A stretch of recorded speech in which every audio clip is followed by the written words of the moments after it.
Bungie's independence is in jeopardy, PSN bans users with no explanation, the Grand Theft Auto 6 trailer breaks records, and a recap for this week's Day of the Devs. All that and more in today's PlayStation news. Let's get to them. IGN is reporting that Destiny 2 developer Bungie is grappling with a challenging environment marked by significant layoffs, cost-cutting measures, and concerns about a potential Sony takeover. Approximately 100 employees out of a total of 1,200 were laid off last October, alongside a series of cost-cutting measures such as a studio-wide hire freeze, reduced travel budgets, elimination of holiday bonuses and birthday gift cards, reduced knitting and cooking classes, scaled back employee events, and a lot more. The aftermath has created a decline in morale among employees, describing the atmosphere at the studio as soul-crushing. Management's response to employee concerns has reportedly been indifferent, even stating that more layoffs cannot be ruled out. Further unsettling, there's a perceived shift towards outsourcing, particularly in the QA department. The QA team has seen departures and a change in strategy, transitioning from a mix of in-house and embedded testers to a potentially more outsourced model. The situation raises questions about Bungie's future direction and the erosion of its positive culture. The current board structure after the acquisition was formed by PlayStation Studios' Herman Hulst and Senior Vice President Eric Lempel from Sony, plus Bungie co-founder Jason Jones, CTO Luis Villegas, and CEO Pete Parsons, balancing Sony and Bungie representatives. But that may change to be fully controlled by Sony if financial goals are not met. It would be a severe blow for a studio that has long valued its independence. What do you think about all these issues at the studio? Let us know in the comments. On to more bad news. Last Tuesday, PSN handed random bans to users, with lots of reports appearing online, saying it was a system glitch that left them without access to their digital game library for over 24 hours. SIE has started to quietly reverse all the wrongful bans without addressing players' concerns or providing an explanation for the issue. This comes just a few days after the company also announced the removal of paid discovery content, adding to the frustration of players and further questioning an all-digital future. Moving on, Sony is ready to quote-unquote attack this holiday season with the PS5, according to Senior Vice President of Platform Experience Hideaki Nishino in an interview with Nikkei Asia. The recent launch of the PS5 Slim and PlayStation Portal, alongside with increased availability, has driven a sales resurgence for the brand. Nishino also noted that with the console now in its third year and an upsurge in games optimized for the PS5, Sony plans to capitalize on the year-end sales season with a combination of content and hardware, including peripherals. In the same interview, he spoke on Sony aiming to break traditional console boundaries by ensuring non-console owners can access its content. This strategy involves making TV and movie adaptations of major franchises, porting software to PC, and establishing a mobile gaming division. According to Nishino, reaching those who don't play games is crucial, using movies and dramas to spark interest in PlayStation games, with one example being the Last of Us series, which increased sales after airing. Rockstar Games' highly anticipated GTA6 trailer has achieved over 101 million views in less than 2 days, surpassing the total views of Grand Theft Auto 5's reveal trailer over 12 years. The video, according to IGN, has surpassed launch trailers for juggernauts such as Rockstar's own Red Dead Redemption 2, Cyberpunk 2077, and The Legend of Zelda Breath of the Wild combined. Plus other trailers like Hogwarts Legacy, Baldur's Gate 3, Final Fantasy XVI, Resident Evil 4 Remake, God of War Ragnarok, and Spider-Man 2. It goes beyond gaming as well, with Guinness World Records saying that with 90.6 million views after 24 hours, it's YouTube's most viewed video game reveal over that period, the most viewed non-music video on YouTube, and it even broke MrBeast's previous record of 59.4 million views in a day. Accounting for music videos, it was short of BTS' two music videos, Dynamite and Butter, each with 101.1 million and 108.2 million views in a day respectively.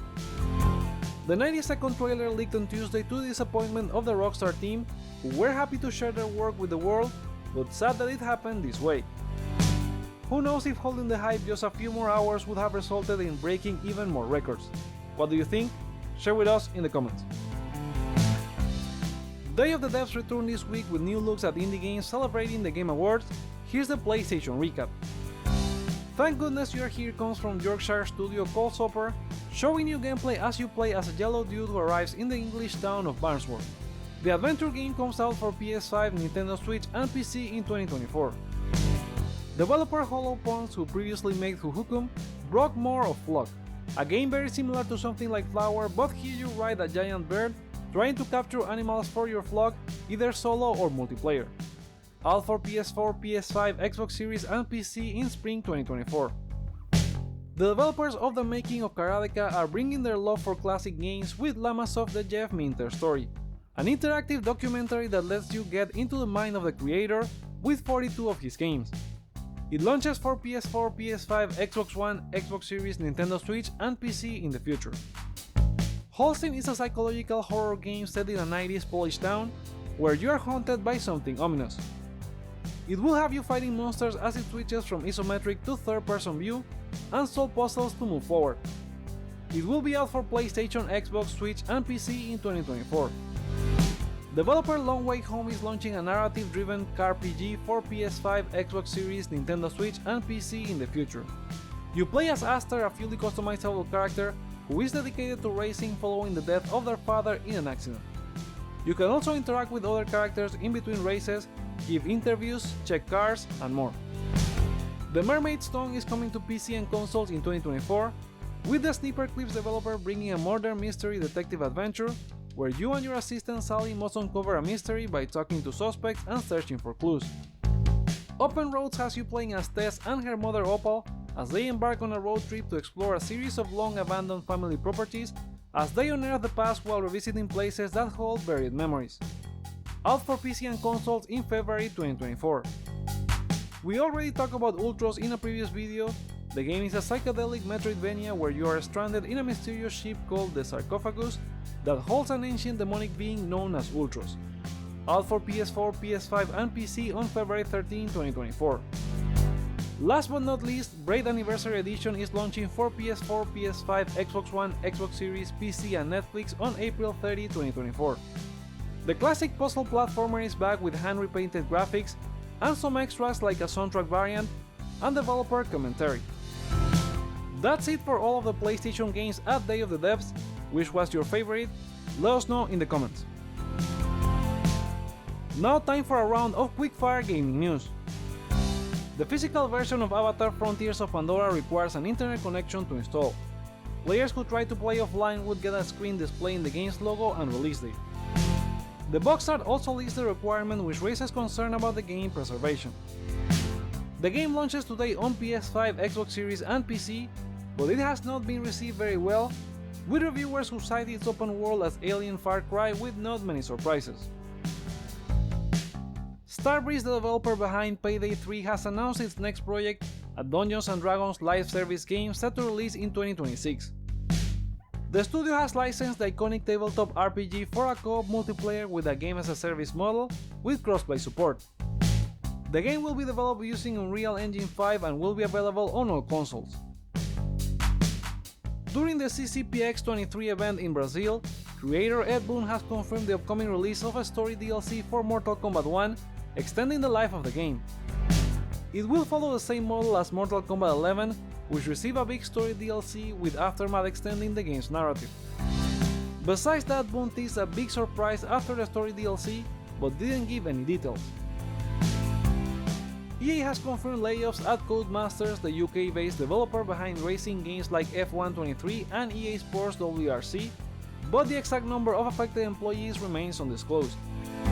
EA said the layoffs are due to small-scale organizational changes aimed at aligning teams with evolving business needs.